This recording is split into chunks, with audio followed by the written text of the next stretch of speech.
Coucou mon entrepreneur assisté, j'espère que tu vas bien. Inès Ingrid ici de clarisinvestment.com, une entreprise de services qui aide les entrepreneurs à générer plus de cash sans avoir à dépenser un sou de leur revenu mensuel.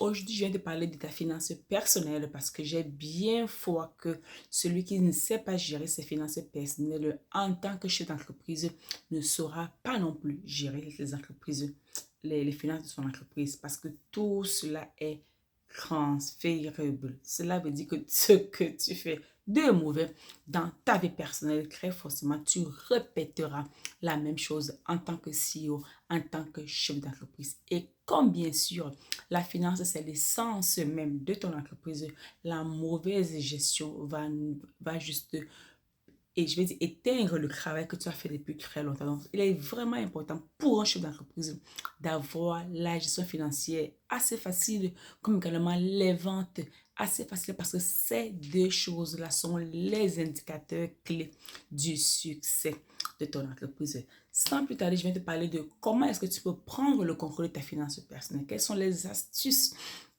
que je partage avec mes étudiants, comment tu peux même te prendre pour que ta finance personnelle ait un boost ou alors ait un changement positif. Comme ça, là, ton entreprise également le ressentira.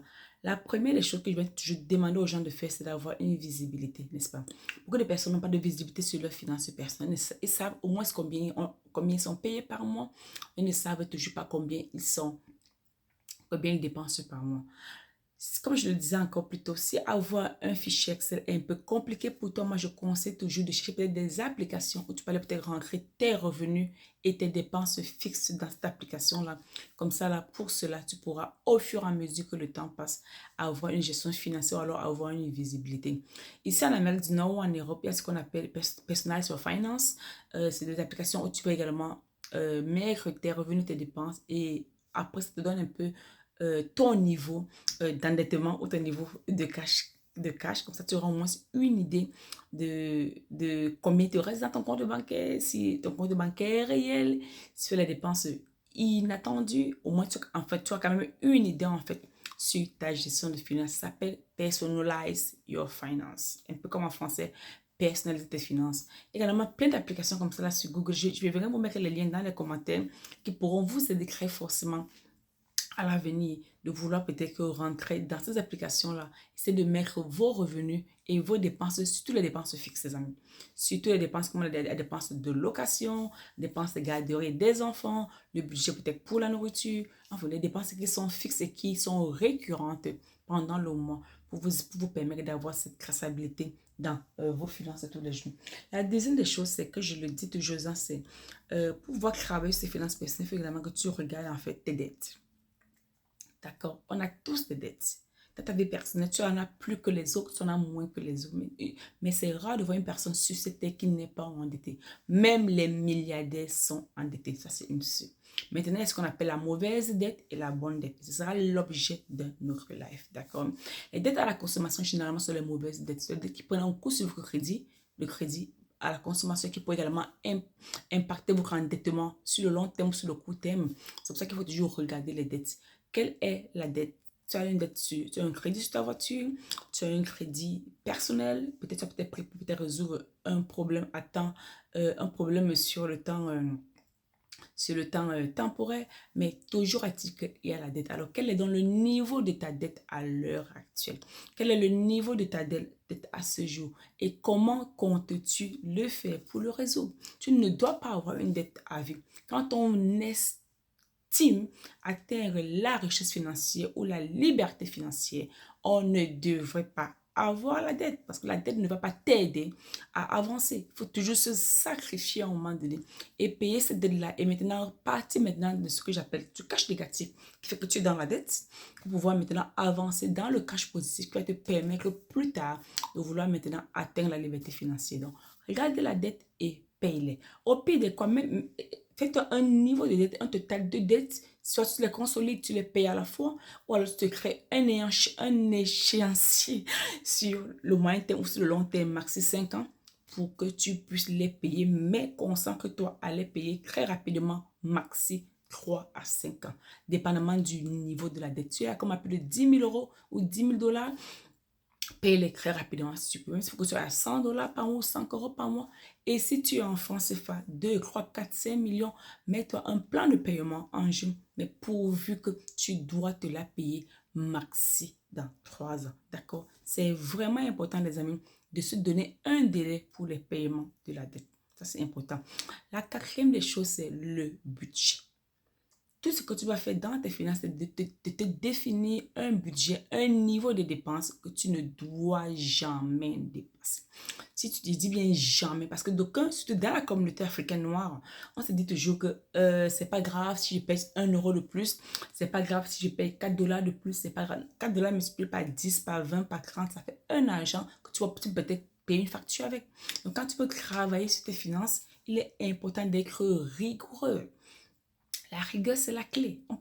Soit tu es en colère, tu es déterminé, soit tu es rigoureux. Ça veut dire que tu regardes au centime. Quand ton budget dépasse de 1 centime, tu enlèves quelque chose. Si tu fais 100 € de dépenses pour tes courses la semaine ou les 2 jours, dès que tu arrives à la caisse, 100 € arrivent, tu commences à négocier ce que tu vas sortir ou changer. Mais tu ne vas pas te dire, oh non, c'est pas grave, ce n'est que 105 € ou alors ce n'est que 103 $. Non et non. Si tu as ce mindset-là, tu ne pourras pas travailler sur tes finances. Tu auras toujours des excuses pour dépenser plus. Et au bout de 3, 4, 5, 6 mois, cet argent aurait pu servir à quelque chose, ou alors à payer même une dette, ou alors à être épargné afin de te permettre de progresser rapidement. Il est vraiment important d'être rigoureux. Il est important de dépenser sur les choses qui sont importantes. Il est important de budgétiser ses dépenses. J'ai une vidéo en ligne sur ma chaîne YouTube où je parle de la planification financière. Si tu ne l'as pas encore regardé, je t'encourage à aller regarder. C'est une vidéo qui va t'aider, qui te permettra de comprendre en fait l'importance de cette planification et les avantages même de cette planification. D'accord? La cinquième des choses que je viens partager avec toi, je crois que c'est le cinquième point. Essaye un peu de t'asseoir et prends une feuille blanche et dis, ok, quel est mon actif à l'heure d'aujourd'hui? J'ai peut-être une maison, comme que la maison, ce n'est pas un actif, mais bon, dans nos pays ici, ce sont les prêts hypothécaires. Mais en Afrique, tu as une maison, oui, effectivement, c'est un actif parce qu'en Afrique, tu l'as construit sur du cash. Mais c'est un prêt bancaire que tu rembourses un peu comme un crédit à la consommation, mais la maison t'appartient. Dans nos pays, c'est grave. Tu peux te dire que la maison t'appartient, tu as quand même payé peut-être plus de la moitié du prêt. Le total des prêts dans nos pays, pour les prêts hypothécaires, c'est sur 25 ans. Si tu es dans cette maison quand même à 15 ans déjà, je veux dire que tu as quand même déjà construit ce qu'on appelle le net equity, et que tu as quand même déjà eu une valeur à ajouter sur cette maison-là.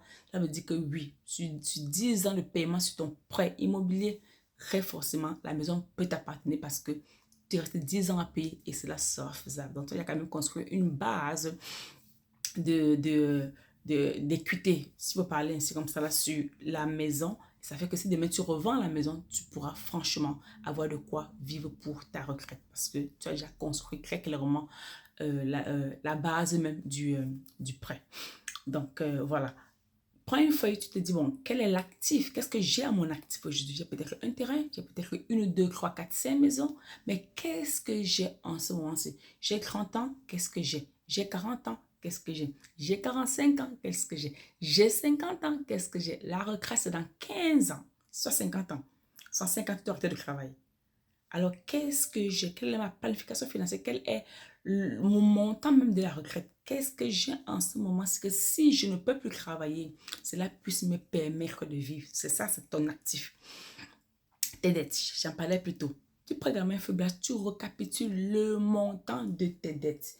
Quel est le niveau de mes dettes actuelles? À qui je dois de l'argent? Est-ce que j'ai un crédit sur la voiture? Est-ce que j'ai un crédit immobilier qui est à plus de 15 ans? Est-ce que il faut regarder peut-être des prêts étudiants? Il faut regarder ça de près et dire quel est le niveau de ma dette et qu'est-ce que je dois faire aujourd'hui pour payer. Et en comptabilité, on dit ton actif moins ton passif, ça te donne quoi? Ta valeur nette. Ça veut dire voilà la valeur nette de ton patrimoine. Quand tu fais ton actif moins ton passif, tu sais quelle est la valeur nette. Si ton actif est supérieur à ton passif, très clairement, tu as de quoi vivre. Tu es dans le positif.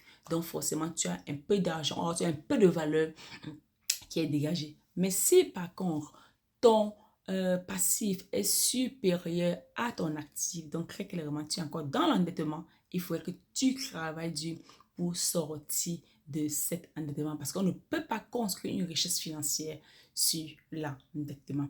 D'accord? Donc, c'est ça que je voulais partager avec toi. Et le sixième point, très rapidement, je vais parler de ça, ce sont les impôts. Quand on est chef d'entreprise ou alors quand on aspire à être un entrepreneur, il faudrait qu'on sache comment le système fiscal fonctionne. Si tu es une personne, que tu sois en salaire aussi, comprends comment ton système fiscal de ton pays fonctionne.